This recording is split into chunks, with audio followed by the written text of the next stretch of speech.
Hello, everyone, and welcome to High Schooler Interviews. Today, I have Scarlett Bermingham with me today.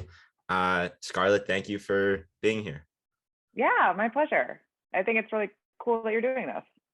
Yeah, I wanted to start off by saying that, um, you know, I'm 17 years old, and the reason I'm doing this podcast is I'm just interested in how people, like do different things and build a life for themselves, and I've I've watched some of the TV shows and stuff that you've acted and written in, and I just wanted to learn how you are able to do that. Sure. Yeah. I mean, first off, I think it's really cool that you're doing this, and I appreciate the way you reached out was super professional and like felt. I think it's always good to pick people's brains, and I assume you want to be a writer or filmmaker? Is that what you're kind of hoping to do generally? Yeah, I mean, I'm not Yeah. exactly sure, but that's Yeah. kind of what I've thought of like doing for a while. Yeah. Cool. Yeah. Yeah. I wanted to be a writer, storyteller, actor for as long as I can remember. And I went to school for acting. Originally, did like all the high school plays and everything, but went to college, went to NYU for theater, and spent like the better part of 10 years doing like just only acting and doing that, and then kind of like hit a place where I realized like you don't have a ton of control as an actor. And I think a lot of actors would feel the same, like kind of say the same thing. You don't, you're kind of at the mercy of everybody else. So I started writing and sharing my work, and it's been a really interesting journey the last like 5 to 7 years of working more as a writer than an actor. And I think just it helps to have people that are really encouraging and like encourage you to tell your stories. But yeah, I think the thing is that you just have to do it. You have to do it, and even if that means it's messy at first. I didn't go to school like to be a writer, but I think kind of the osmosis of reading plays and scripts and seeing things, seeing as much as you can, seeing theater, seeing movies, watching old movies, you pick up, you learn so much when you're doing that, when you're enjoying the things you love. That feels like a really abstract answer for you, but yeah, I think the thing is to just keep going. So Yeah. yeah. So you weren't writing when, like, how long have you did is was it since you decided to start writing? I started writing in like 2016. And I it kind of started out of just being fixated on a few different ideas that I don't know. Have you ever heard of the morning pages? Like there's a book called The Artist's Way by Julia Cameron, and Yeah. it's been around forever. It's been around like since the 80s, and or I think the 80s. It's really not forever, but it's been around for a long time. I like remember my parents having it on their shelf, and one of the things that she really encourages. Also, full disclosure, I think I've only read the first 2 chapters of it, but she talks about like every morning just not journaling, but doing morning pages just to like clear your mind and brain. And that I started doing that and just like kind of writing 3 pages every morning. And I started to see like themes and things that I was really interested in. They kept popping up over and over again. And I started to try to create an idea out of them, and like wrote my first probably terrible script, and then kind of kept going after that, and was really listening to what I was interested in and what I wanted to do. And it I started sharing that work, and I was really fortunate that a few people that read it shared it with other people, and then they shared it with some other people, and those people became really big fans of mine and came onto a project as producers, and I'm still working with them now. So I think like,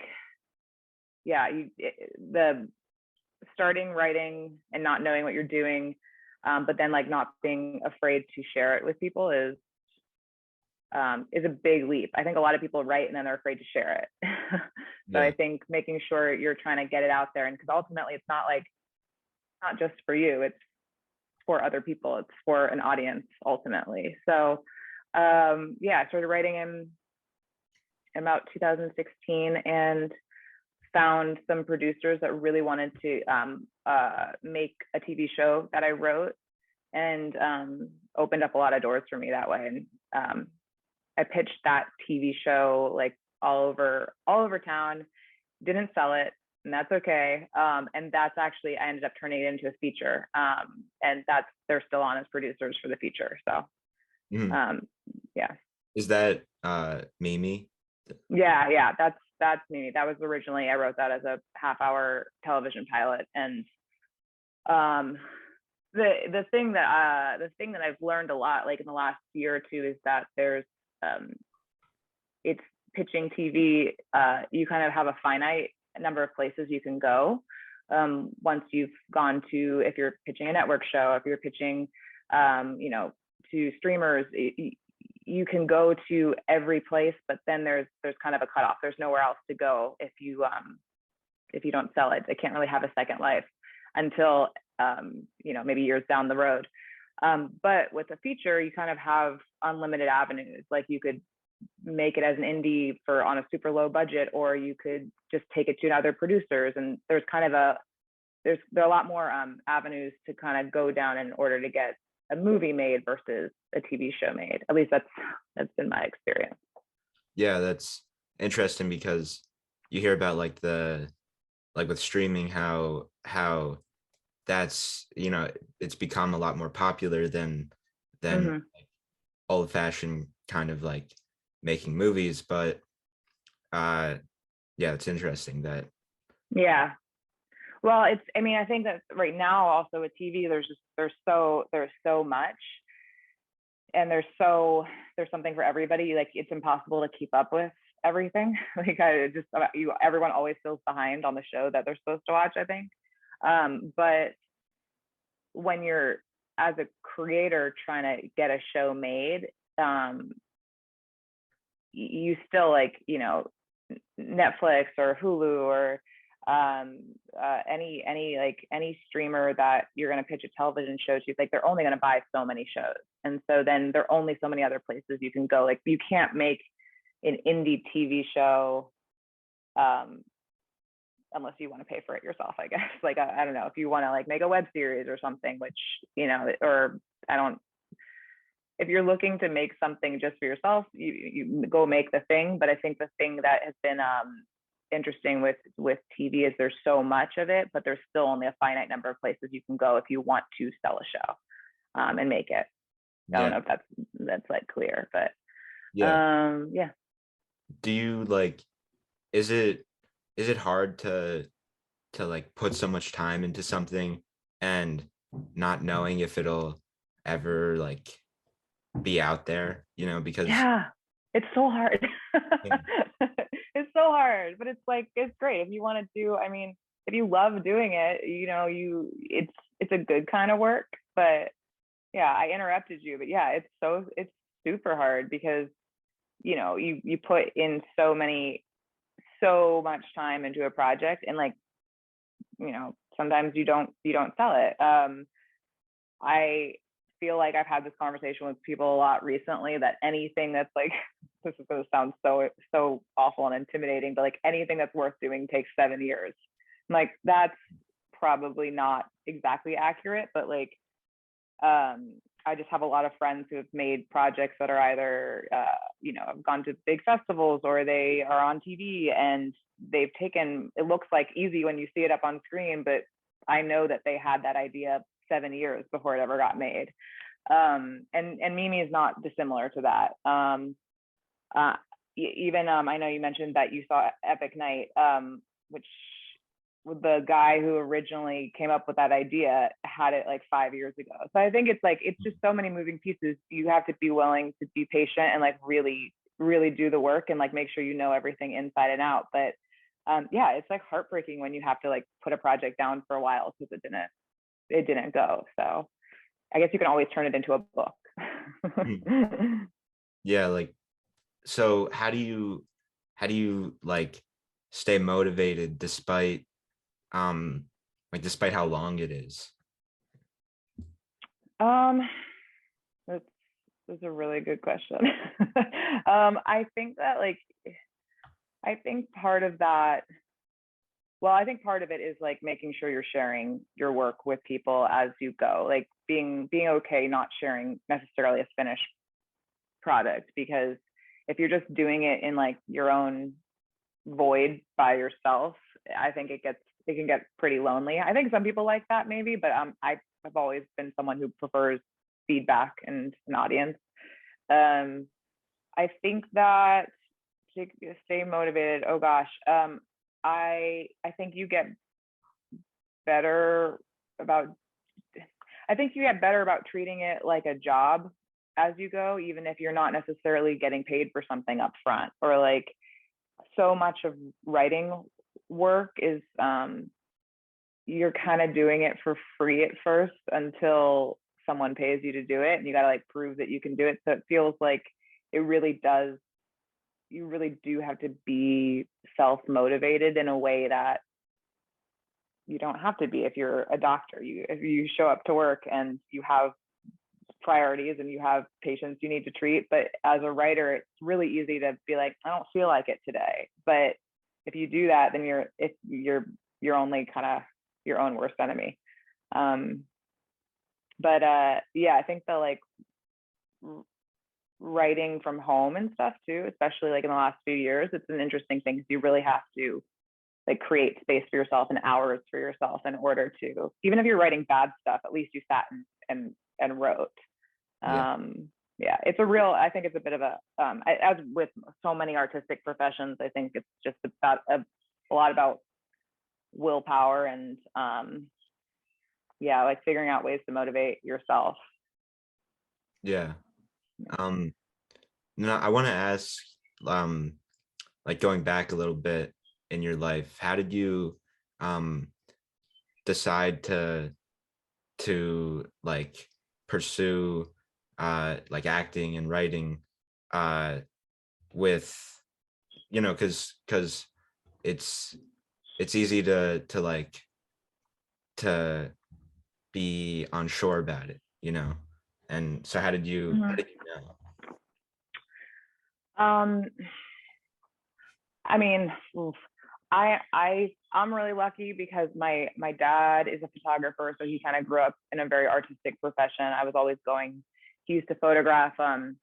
He used to. I grew up in right outside of DC, and he used to photograph like the Washington Ballet and the opera, and so I kind of grew up being exposed to that a lot. And also, I'm so lucky that my parents always kind of encouraged it. I think I don't know if you've been watching the Olympics at all. There's this commercial that like keeps making me cry. It's an Etsy commercial of all things, and it's like it's about like people following their artistic passions. And like when you're a little kid, you're like, oh yeah, like do that, like be creative. And then you get a little older and people are like, no, but you have to get a real job. And then like you kind of come out of that, and if you keep doing the artistic thing that you love and that like feeds you, you can have success in that. But it's definitely like a really, I think you have to just really want it. I think you have to really like, I remember just being like a little kid and being like, I want to do that. I want to be on stage or write for stage or make stories. And I think if you have that feeling, like you you can get it later in life, I think. But once you have that feeling, like that's it, it really drives you. Because there are so many people that are going to be like, no, this is not good enough, or you're not good enough, or whatever it is. But I think that if you have that passion to like to tell stories and or to make things in any artistic discipline, like you kind of like, the only person stopping you is yourself, because everyone's going to be like, well, that doesn't really like that's like, is that a real future? But if you kind of surround yourself by people that are doing the same thing, it starts to become, I think, more real and more tangible. um, Living in New York and LA has really helped that, because I'm surrounded by people in the entertainment industry.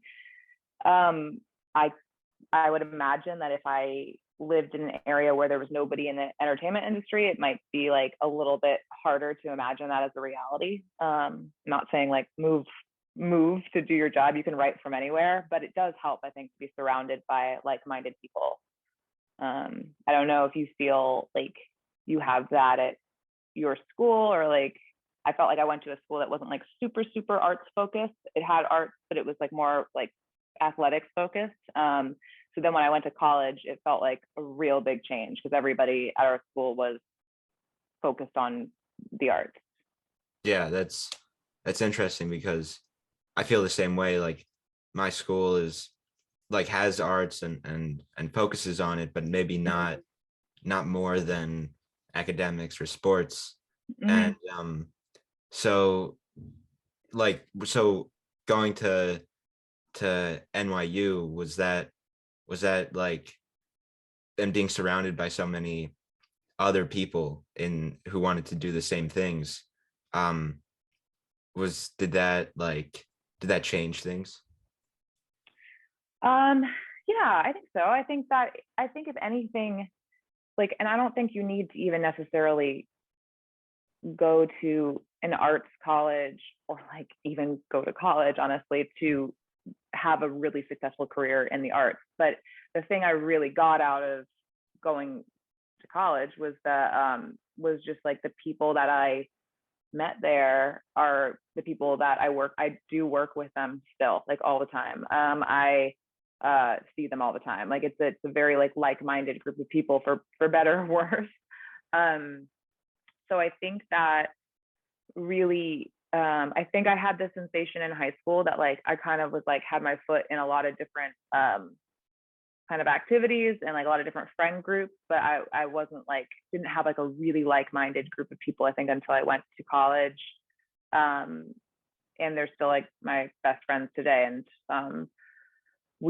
I met my husband there, and we are filmmakers together. We were writing a project together right now, and he made a movie that with another person from NYU that went to Tribeca a few years ago. And it's definitely like the community aspect of that. Like you can't, it's hard to make art in a bubble. It helps to have a community of people. So I would say, yeah, it definitely changed things a lot. I felt like a tremendous amount of support from the people that I met there.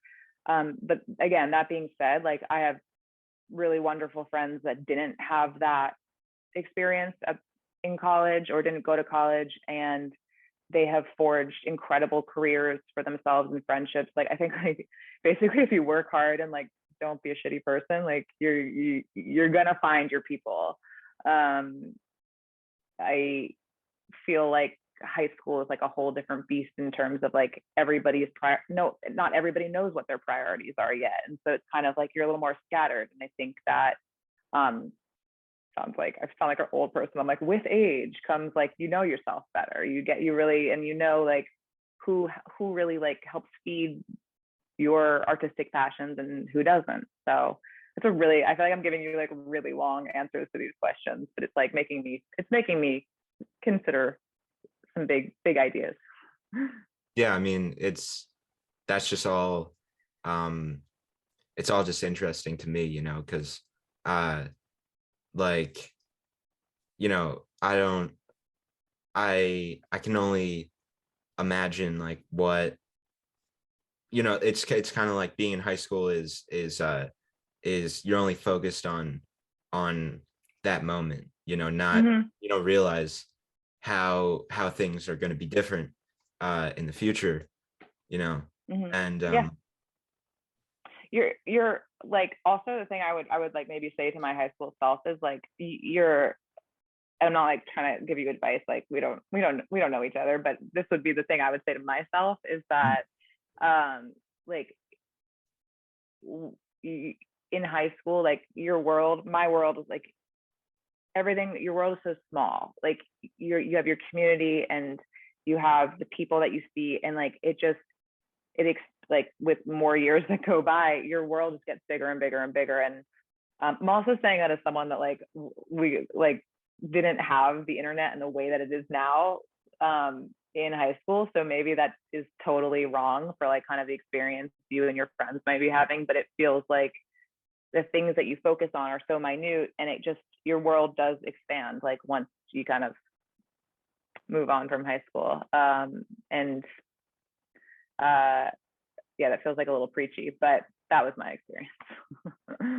Yeah. I wanted to ask you about like writing a script. Do you do you do you have an idea of like, I guess, do you follow some sort of uh like outlining system, or how do you approach that? um it kind of depends what it's for. Like when it's for a job, like I was on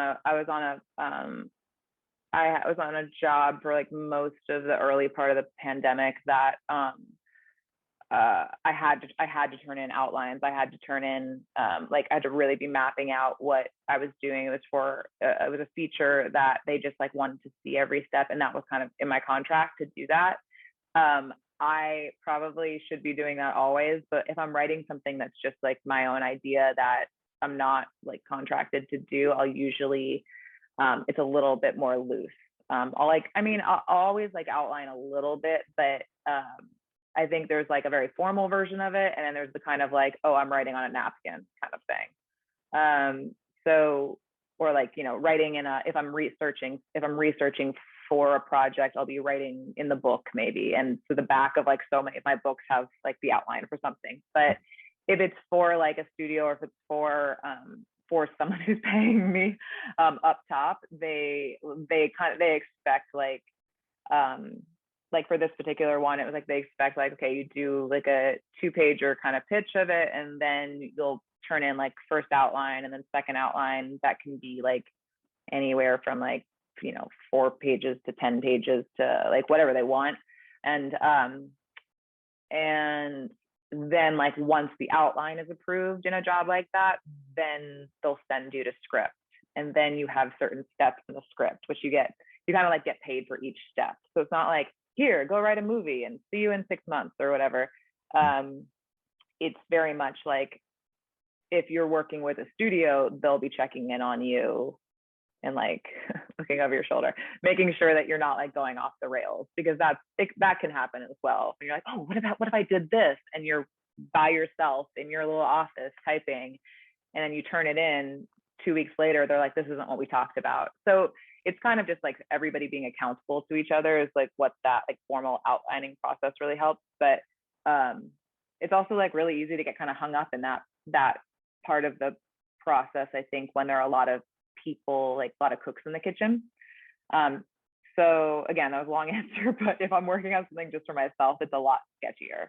And sometimes I'll just start with a scene and kind of work, like be like, I know that I know I want to see this scene. I know I want these characters to have this moment. And then I'll kind of work like out from that, even if it ends up being like in the middle of the movie. Like I wrote a play that I think the first scene I wrote of this play was like the second to last scene. So I think there's no like right or wrong way to do it. I'm sure there's some people that would be like, that's an insane way to work. But I think sometimes you got to follow like what's fun for you, because if you're trying to follow all the rules, it's going to stop being fun.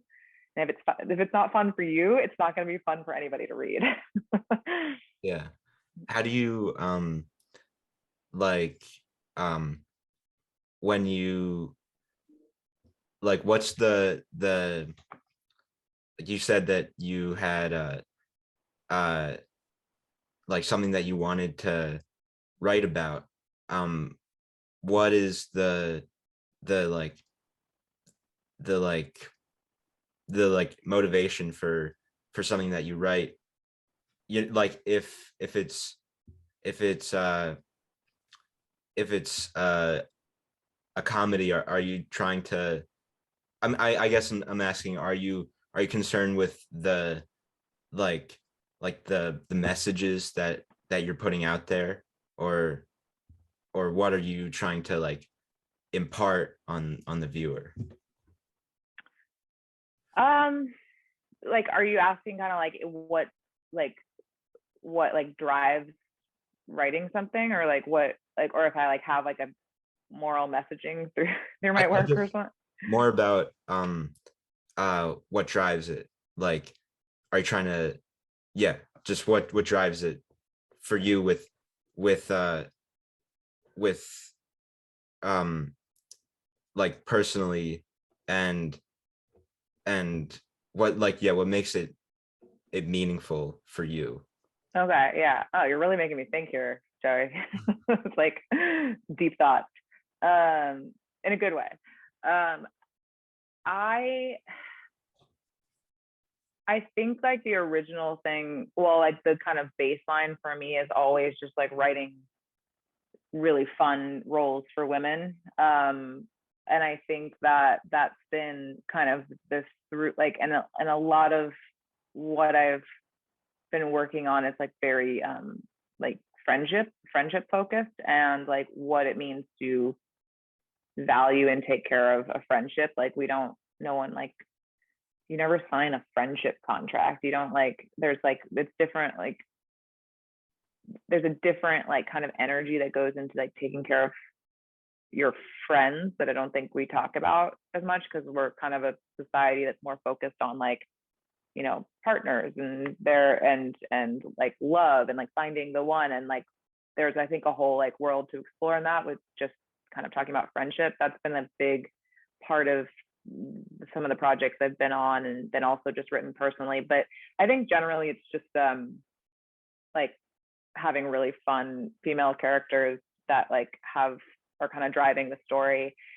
And I think like my priority is always like, is this, would this be fun for an actor? Like I think I always come at it from an actor first perspective. So I'm like, would this be fun for characters? Would this be a fun character to play? Are these words fun to say? Because I've been on the side of things where you get scripts and you're like, this is a cool idea, but like these lines are not fun to say. It just kind of like feels like in your mouth. And so I think that finding a way to make your characters feel like, make an actor feel like, ooh, I want to do that, I want to play that, is always my priority. Yeah, I think that that's a huge driving force for me. Trying to think if there's anything else. I mean, that feels like pretty much like the heart of the stuff I've been doing most lately. Yeah. And for example, in Epic Night, I'm not sure how much of that, uh because they're writers, but it's like, it's a very kind of like a tight comedy, like the Mm-hmm. jokes, um uh it feels like really, like um exact, and in like a good way. And so I wanted to ask how you like how one is funny in writing. Well, that was supposed to be a drama, so I guess we missed the mark. No, it wasn't. It was the whole thing was supposed to be like a fun high school. Oh no, they're college. Oh my god, I haven't watched it in a while. Sometimes I just like forget projects I've worked on because there's just like not enough room in my brain. But I loved working on that project. I did not forget that. I that was so that was an interesting experience because we had to be really precise, because the format of it was like just such an insane way to work. It was branching narrative comedy, and I don't know if you've seen the ones Netflix did one called Bandersnatch, that is part of like the Black Mirror series, and then they also did a branching narrative of Kimmy Schmidt.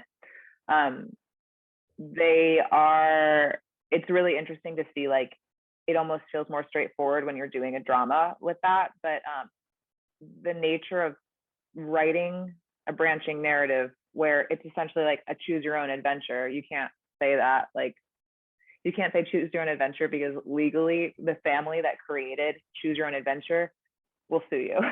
So it's called a branching narrative. But it's the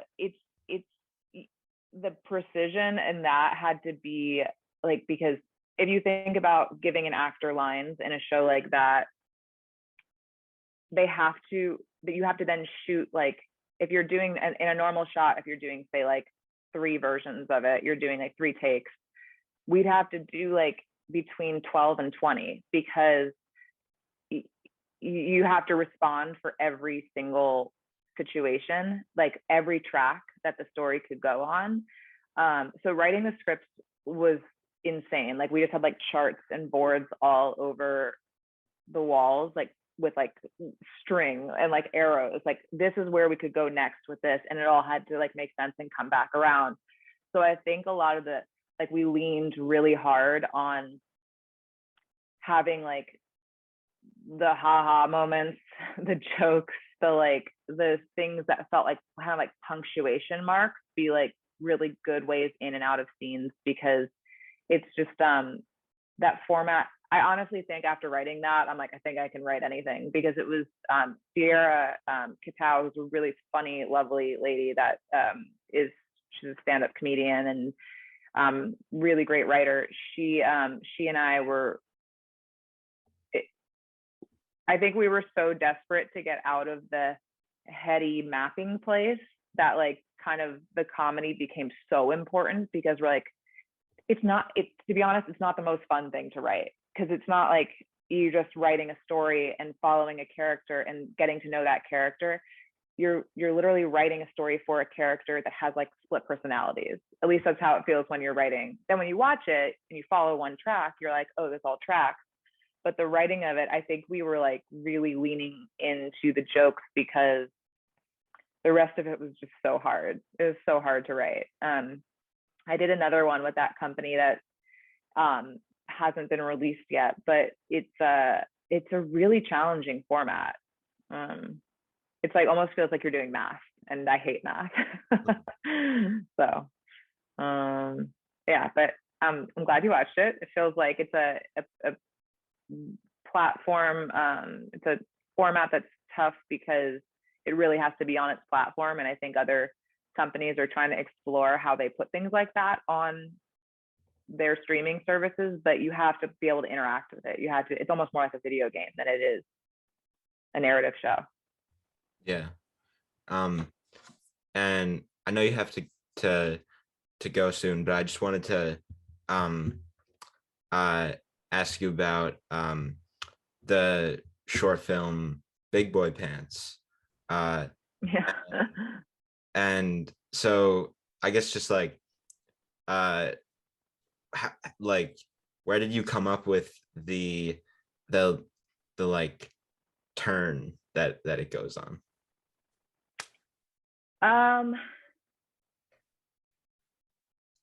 That was so I originally wrote that short as a live show that I did at I don't know if you're familiar with Upright Citizens Brigade, like UCB. They an improv theater that they had a show there called I'm sorry if I'm like using swear words on your podcast, but I don't know what your rules are. There's a show called Legitimate Goddamn Theater at UCB. And it was a show that invited like one acts basically to perform that like didn't need to be funny. And so they were supposed to be like they were supposed to be kind of a different flavor than the rest of the show, the rest of the things at UCB. So I did it for that show, and it just felt like a fun, like campy kind of thing to do, where like, how do we just keep surprising the audience? And felt like a little bit like of a throwback to like kind of like 80s, like kind of melodrama, like thriller, crime, whatever. Yeah, I just like think that was just, it kind of felt like with that, like, what's the next fun thing we can do? Like, how do we make the audience gasp? And then I was really lucky. I did that show, and like a director that was like a friend of a friend was in the audience and came up to me and was like, can we make this into a short? And like, he's like, I want to make this. And so I think that was, and then we kind of like drove that home a little bit more with the twists of it all, just because it felt more like cinematic and more fun. And yeah, that whole thing was just like a super fun experience, because it felt like doing a play on film, which is not always how like acting on film feels. Yeah, trying to think. I like twists and turns. I like surprises. Mhm. Yeah, it's always good to, I think, surprise yourself when you're writing as well. Be like, ooh, like I didn't guess that was going to happen, and you have the power to do that. You have the power to make that happen. So yeah, that was a super fun thing to work on. Yeah. Did you do improv at UCB? Yeah, I did. I will say, yeah, I did a lot of improv at UCB. It was kind of my I would say it was kind of honestly my gateway into writing. I think that it was something that I was doing as an actor, and then I kind of realized, like, every single time you walk into, whether it's a black box theater or it's a classroom where they teach improv that has 4 white walls and a door and a bunch of chairs, you're like, oh, you can like time travel here. You can do anything. You can be any character. You can literally create something out of nothing, out of an empty room, essentially, with an audience. And I think that was for anyone like anyone who's like, I'm not a writer, I can't write, but like if they can do improv, even if they're doing bad improv, they're still creating something out of nothing. And like maybe that improv isn't necessarily like, maybe they're not the funniest person on the planet, but maybe they'd write a like killer like thriller, So I think the idea of being in being in a room of like-minded people that just want to make stuff is really helpful to the writing process. So yeah, I would say that I didn't, weirdly, the improv part ended up becoming almost secondary. It was more just the kind of freedom of being like, oh, we can just be making stuff all the time. Like there's no such thing as writer's block if you're with people that are inspiring you in a way. Yeah. I'm sure some people would beg to differ, but I think that it's a fun way to like open up your brain. Yeah. Or like if you have writer's block, or just like writing about having writer's block, Exactly. I mean, isn't that like basically the plot? Have you seen Adaptation?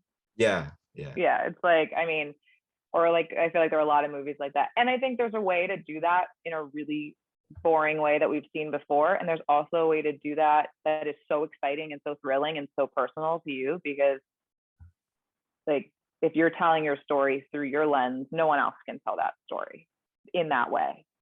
But yeah, I think that's exactly right. It's like there's nothing wrong with writing what you know. Yeah. And then so if you want to plug anything that that is going out there, maybe not like too many Oh gosh. podcast, but I am I'm in a place right now where I genuinely don't have anything to plug that is like currently about to go out into the world for people to see. I'm potentially going into pre-production on 2 different films this year, but it's not. I'll let you know if that actually happens this year. It's a bit of a like sitting and writing and kind of a waiting game on trying to figure out if we're going to shoot these 2 projects this year, but I'll plug them when they become more real.